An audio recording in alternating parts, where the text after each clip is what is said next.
It seems like all companies are going remote these days, or at least staying remote. But one thing you'll start to notice when you start searching is that not all remote jobs are created equal.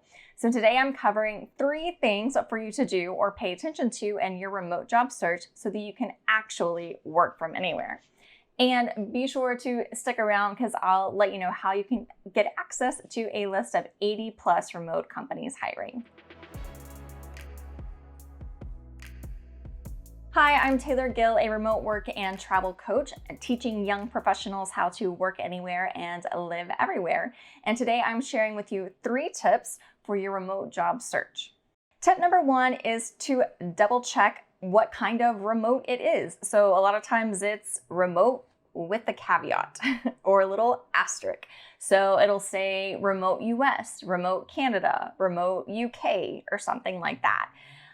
That's not really the kind of remote that you're looking for if you really want to be able to work from anywhere. So that typically means that you can work remotely within that country. So in the US, you could be in any of the 50 states, but you can't work outside of that. So maybe that's great. Maybe you want to live the van life and drive around, or maybe that's, bouncing around the US is sufficient for you. But if you're looking to work worldwide, really work from anywhere in the world, you're going to want to look for worldwide remote companies.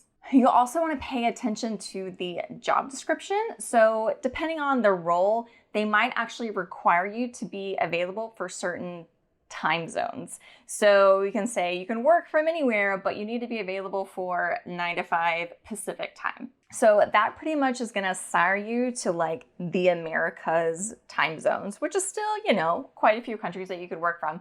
But if you're wanting to go to, say, Asia or something, that's not going to work well for you. You're going to be working in the middle of the night. So again, along with making sure the remote is worldwide, you want to make sure that the remote, there's no like time restrictions on it as well.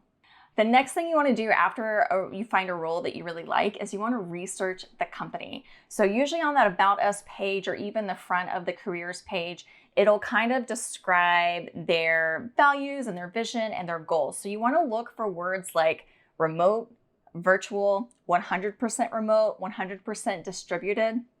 That means that they have team members all over the world. And they might even say, we work in 50 different countries or whatever it is. That's the kind of environment and role that you're probably really looking for. It means that they understand how to be remote as a company. They've created a remote first culture. And it also just means that you're going to be able to probably enjoy going remote a little bit more than, say, a company that's just now trying to transition into that. There's nothing wrong with that. Maybe that's your dream job and that's great. But just know that they're going to be building their remote company culture and figuring out how to actually do that. So when you're looking at that careers page and what they offer, just make sure that the flexibility they offer, the benefits they offer, is just in line with what it is that you're actually looking for. So if you want to know what some like fully remote or 100% distributed companies look like, you can check out the sites for Automatic, Buffer, ConvertKit, Superside, Sketch, Zapier, and a whole bunch of other ones.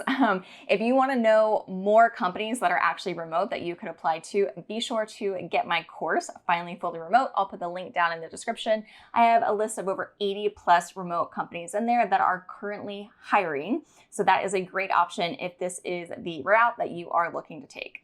And the third thing I would really encourage you to do is update your LinkedIn profile if you haven't already. So I guarantee you it will be one of the first things that they do to look you up. And so it's really an easy win just to have that page up to date and looking nice and just giving a really great impression before they actually meet you or interview you. LinkedIn is a really powerful tool when it comes to remote job networking and even searching for certain jobs. So you don't want to neglect it.